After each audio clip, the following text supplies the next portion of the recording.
Move, Autumn! My father's voice sliced through the terminal like a blade. My sister's laughter followed high-polished, cruel. She can't even afford economy. Cameras turned, whispers spread. I didn't move. I just stared at my reflection in the glass, calm, unreadable, waiting. 2 years ago, I would have crumbled. Not today. A man in uniform stopped beside me. "Miss Monroe, your jet is ready." My father's smirk cracked. Leia's hand slipped from her designer bag. I smiled faintly. Perfect timing. They thought I'd come to watch them leave. They were right, just not in the way they think. 2 years earlier, before airports and headlines, before anyone cared who I'd become, I was just another name printed under my father's company logo. Monroe Engineering. Seattle. Family business. At least that's what I used to call it. Back then, I believed loyalty meant safety. If I worked hard enough, stayed quiet enough, maybe he'd see me. I was the responsible one, the daughter who handled deadlines, cleaned up after mistakes, stayed late when others left. I never asked for attention. I just wanted respect. Dad wasn't cruel then, he was just busy, a man who measured love in results. His watch never left his wrist, his tone always somewhere between pride and impatience. "You're sharp, Autumn," he used to say, "but you need to toughen up if you want to lead." I thought that was advice. I didn't realize it was a warning. The shift started small. One Sunday dinner, he brought her Clara. She was 30, stylish, the kind of woman who knew how to make a man feel young again. She laughed at his old jokes, placed her hand on his sleeve when he spoke. I smiled polite, but something inside me stiffened. By Thanksgiving, she'd moved in. By Christmas, her daughter Leia was sitting in my old chair at the table, her voice filling the space where mine used to belong. Leia was 5 years younger, perfect hair, perfect timing. She knew how to compliment without meaning it. "You're so smart, Autumn," she'd say, eyes gliding over my worn sweater. "I wish I had your discipline." It sounded like praise, but it landed like pity. Dad adored her. Everyone did. She made noise where I made order. When I finished a project, he'd nod. When she sent an email, he'd clap. "That's initiative," he'd say. At first, I told myself it didn't matter, that family changes and maybe this was mine expanding. But every week the air shifted, small sharp comments slipped into conversation. Leia's more relatable dad said once, glancing at my plain suit, "Clients love personality." That night I went home and stared at the glow of my laptop, my project file open. It was an algorithm that could cut logistics costs by 40% a system. I'd built line by line, believing it would be my legacy. I named it Monrovia. The next morning, I walked into the boardroom, ready to present. Leia was already there, sitting in my seat. Her hair curled perfectly, a folder in front of her labeled "New Proposal." My stomach sank. Dad smiled like nothing was wrong. "We're streamlining the process. Leia will take the lead on this one. You'll support from back end." The words hit harder than any insult. Support. From back end. I wanted to speak, to say it was mine, that I'd spent 6 months building it. But then I looked at his face, calm, sure, proud of the choice he thought was strategic. And I knew nothing I said would change it. So I nodded. Of course. He mistook my quiet for obedience. He didn't realize silence can record everything. After the meeting, Leia leaned over my chair, perfume sweet and heavy. "Don't take it personally," she whispered. "It's just business." Business. The word tasted like iron. That night, I copied my files onto a single USB drive, slipped it into my coat pocket, and walked out of Monroe Engineering for the last time. Outside, the sky was the same color as steel. Cold. Predictable. I looked back once at the glowing sign, his name still shining above the door, mine erased beneath it. He told me once I'd never make it without him. I didn't argue. I just decided to prove him wrong. It didn't happen all at once. Favoritism never does. It creeps in quietly like fog, soft, polite, impossible to name until you can't see the road ahead anymore. A month after I left, Dad called. Not to ask how I was, but to say he hoped there were no hard feelings. Leia had just been featured in a business magazine for revolutionizing Monroe Engineering's new logistics division. My division, my algorithm. The article quoted him, "She's a natural leader, charismatic, forward-thinking. Reminds me of myself. I read it twice. He'd never said that about me. Not once." I didn't reply. I didn't have to. The silence between us was its own obituary. Still, I checked their updates, sometimes habit, maybe punishment. Leia on red carpets at charity dinners, shaking hands with investors who once called me kiddo. She smiled for every camera like she'd earned the flash. And Dad stood beside her proud like nothing about that picture was stolen. When my mother died years ago, I promised myself I'd keep the family together, that I'd be the bridge. But some bridges shouldn't be crossed twice. By the end of that year, I'd poured everything into Monrovia Systems, the name no one at Monroe Engineering even remembered. I rented a small workspace above a coffee shop, worked nights after my day job, living off vending machine, coffee, and hope. Meanwhile, Dad sent Christmas photos matching pajamas, champagne glasses, Monroe family holiday. Leia wore a diamond bracelet. I recognized it immediately. It was Mom's. That picture did something to me. Not rage exactly, something colder, quieter. The kind of anger that doesn't burn, it freezes. I didn't reply to his email that year either. Weeks turned into months. Investors said no. Banks said no. One night after another rejection, I sat in the dark office and whispered, maybe he's right. Maybe I can't make it without him. And then my phone lit up an auto notification. Someone at Monroe Engineering had logged into my old account. The file name flashed on my screen, Monrovia Prototype V2.0. They were still using it. My code, my work. That was the moment something inside me snapped. Not loud, not messy, just final. I shut the laptop, took a long breath, and said out loud for the first time, he'll see me, just not the way he expects. From that night on, everything changed. I started small local contracts, small freight companies willing to test my software, then regional partners. Then one day a major investor from New York called. He'd heard about an independent system outperforming Monroe Engineering by 200%. When he asked for the founder's name, I almost smiled. Autumn Monroe, I said. Yes, that Monroe. The following week, my company's first press article came out. The headline read, "The quiet innovator behind the future of AI logistics." Quiet. I like that word. Because while they laughed, while they clinked glasses and posed for cameras, I'd been building a storm. And storms don't announce themselves. They arrive. 2 years later, the phone rang on a gray Tuesday morning.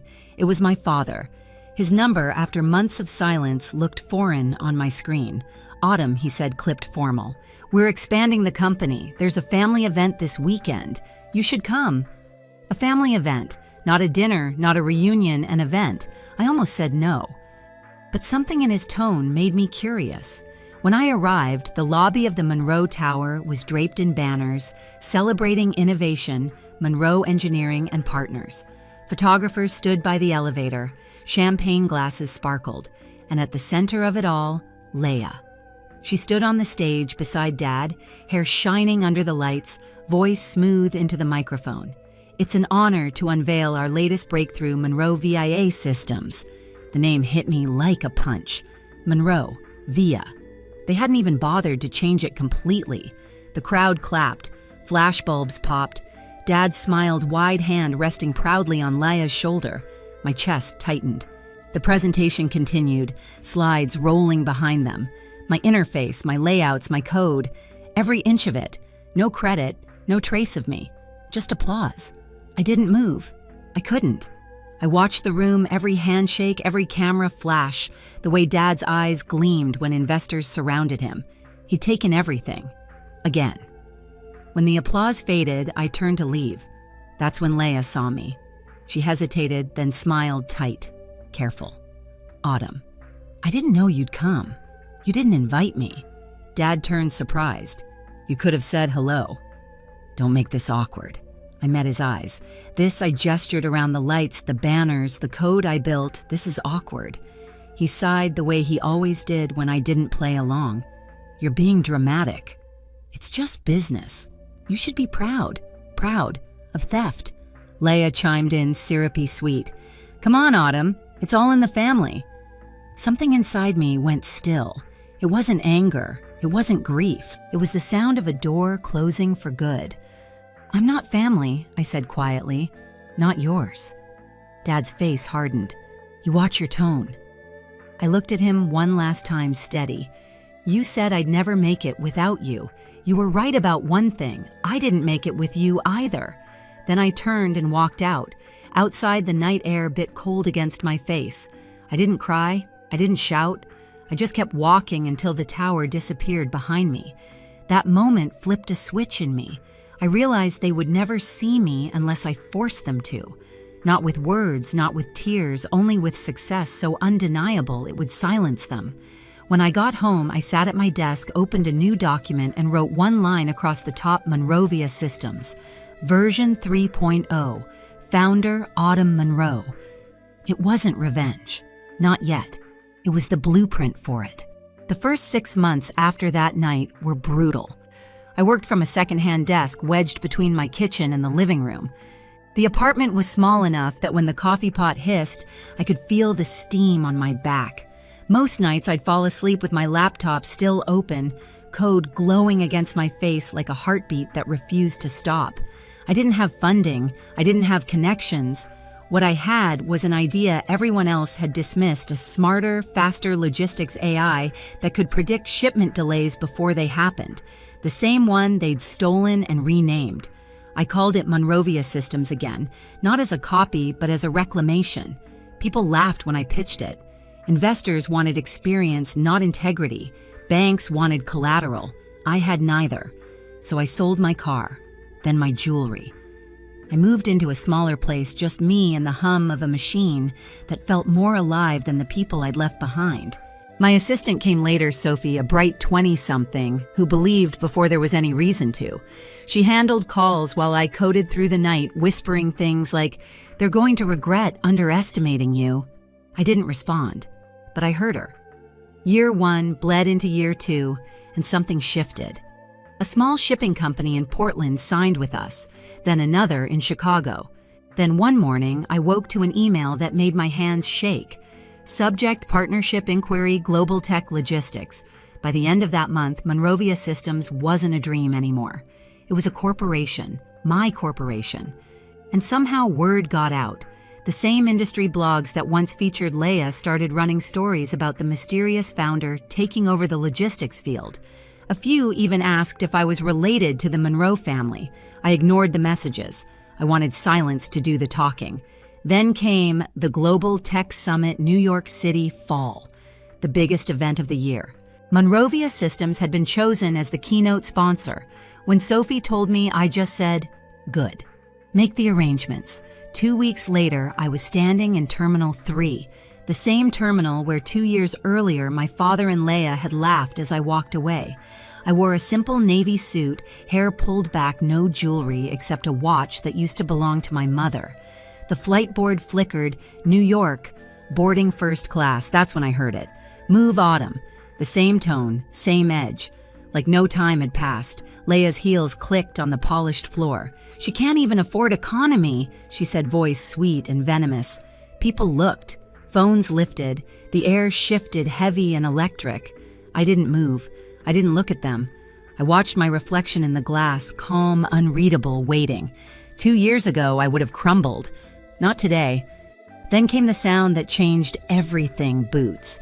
Polished. Firm. A man in a navy uniform stopped beside me, posture crisp. "Miss Monroe," he said, "your jet is ready." Every noise in the terminal seemed to vanish. My father froze mid-smirk. Leia's hand slipped from her designer bag. Her boarding pass fluttered to the ground. I turned slowly, offering the faintest smile. Perfect timing. Gasps rippled. The crowd parted as I followed the officer toward the private terminal. Through the glass wall, a sleek black car waited on the tarmac beside a jet bearing my company's logo, Monrovia Systems. Behind me, I could feel their eyes burning through the glass. My father once said I'd never make it without him. He was right. I made it beyond him. The officer opened the car door. "We'll begin pre-flight when you're ready, ma'am." I nodded. "Let's go." As the door shut, the sound of laughter, their laughter was replaced by the low hum of the engines warming up. For the first time in 2 years, I felt weightless. Not because of the altitude, but because I'd finally stopped carrying their approval. Success hadn't been the revenge. Peace was. And peace, I realized, looked a lot like flying alone. The moment I stepped onto the tarmac, the noise of the terminal vanished behind the glass. It was like walking out of one life and into another. The jet gleamed under the afternoon light, white and silver against a sky the color of calm. Grant, my security officer, waited beside the stairs, posture straight, expression unreadable except for the faint trace of a smile. "Welcome back, Miss Monroe," he said. For a second, I just stood there watching the sunlight ripple across the fuselage. Inside the terminal, I could still see them, my father, my stepsister, frozen in disbelief as passengers whispered around them. The same mouths that had laughed moments ago now murmured in awe. The entire platform froze. Grant followed my gaze. "Didn't expect that, did they?" I shook my head slowly. "No one ever does when you rise quietly." We boarded. The door closed with a soft hiss, sealing out the world I used to beg to belong to. The hum of the engines built under my feet, steady, powerful, alive. I sank into the leather seat by the window. Outside, the glass of the terminal reflected my jet like a mirror. For a fleeting second, I saw both versions of myself, the woman who once stood small in that reflection, and the one sitting here now, untouchable. My phone buzzed. Dad flashed on the screen. I let it ring twice before answering. "Mia." He started, his voice sharp, almost panicked. "It's Autumn," I said evenly. He hesitated. What are you doing?" I looked out the window where the ground crew was giving clearance for takeoff. "Exactly what you said I couldn't." He didn't reply, just breathing, heavy, slow. "I don't hate you," I said quietly, "but I learned that loving you meant losing myself." So I stopped. There was a long silence. Then click. He hung up. The engines roared. The jet began to move, rolling past the window where they still stood small behind the glass. For years, they made me feel grounded, trapped, small, insignificant. Now, as the jet lifted, I realized something simple and true. Some goodbyes aren't spoken. They're written in altitude. Manhattan shimmered below like a field of light, the skyline cutting through clouds like ambition made solid. Grant brought me a glass of water, but I barely noticed. My eyes stayed on the horizon. In that glow, I thought about everything that had led here: the boardroom, the laughter, the airport. Every time they said I wasn't enough, I had believed it a little, until I learned belief doesn't have to come from them. 2 years ago, I left with nothing but a file and a name they tried to erase. Now that name was etched on a jet engine, a company, a legacy. Not to prove them wrong, but to prove I was always right to walk away. My phone buzzed again, dozens of missed calls from the same number. I turned it face down.